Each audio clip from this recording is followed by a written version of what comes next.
Hello and welcome to this new video, where we'll show you how to clear your AdBlue warning light and the engine start not possible message on your Fiat using your Klavkarr car diagnostics scanner.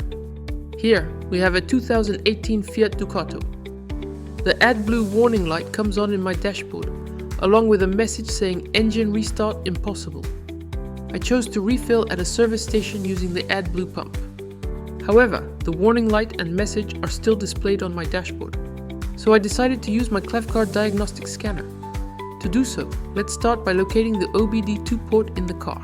It is located behind the panel at the bottom left of the steering wheel. Plug in your Klavkarr. First, turn on the ignition. Connect to EOBD-Facile. Open the app.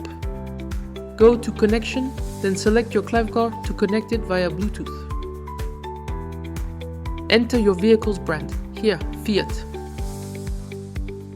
Then select the model, 2018 Ducato. Make sure the ignition is on and tap It's done, clearing the AdBlue warning light.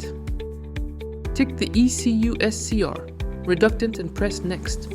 You'll see one or more fault codes under the ECUs CR, reductant selected. Tap on Diagnosis, then Trouble Codes. You'll see the trouble codes linked to the Urea warning light and their meanings. To clear the fault codes, click Clear, then confirm by pressing OK.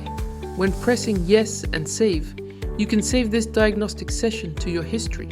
If not, press No. Turn off the engine, then press Yes to proceed.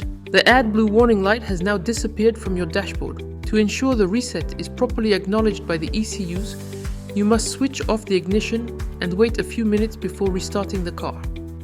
In some cases, clearing the fault codes is not enough and a system reset is required. To do so, go back to the main menu and select Special Functions. Tap Execute in front of Urea Adblue System Refill. Make sure the ignition is on and tap OK. Once the operation is completed, click OK. To ensure the reset is properly acknowledged by the ECUs, you must switch off the ignition and wait a few minutes before restarting the car. Feel free to like and share this video and follow us on social media. See you soon.